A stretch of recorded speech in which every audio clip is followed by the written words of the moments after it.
Bienvenue à tous. Dans cette dernière vidéo concernant la structure hexagonale compacte, on verra la projection de la maille avec les sites interstitiels sur le plan X ou Y.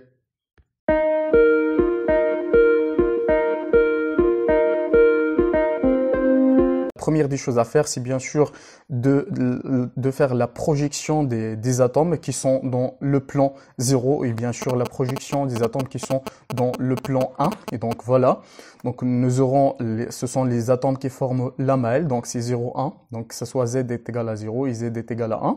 On fait la même chose pour les atomes qui sont en C sur 2. Et donc voilà, donc nous avons en position, plutôt en lacune 1, lacune 3 et lacune 5.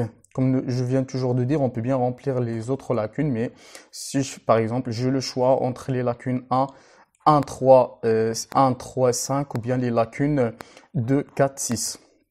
Et donc voilà, donc aussi pour 6 atomes, ils sont en 1 demi Z.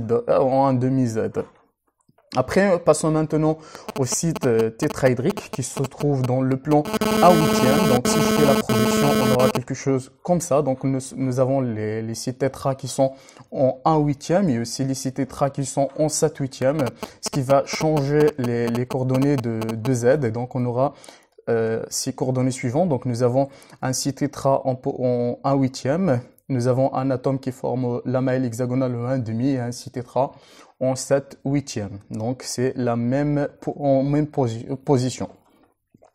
Après, donc, passons aux sites tétra qui sont en 3/8e et 5/8e. Donc, on fait la même chose. On fait la projection sur le plan X ou Y.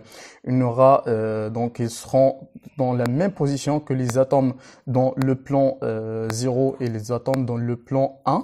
Et donc, ce qui ça va changer les coordonnées réduites de 6 atomes. On aura les coordonnées de 6 atomes et donc on aura les coordonnées suivantes. Donc, on aura l'atome qui forme la maille en position 0. On aura un site tétra en position 3/8e et en position 5/8e. Et nous aurons l'atome qui forme la maille hexagonale en position 1. Donc, en Z qui est égal à 1. Après, il nous reste les sites octa. Et donc, ils vont occuper 6 positions dans la projection. Et donc, ils sont en 1/4C et bien sûr en 3/4. Donc, on aura les coordonnées de ces atomes, c'est en 1/4 et 3/4. Donc, voici la projection sur le plan X ou Y.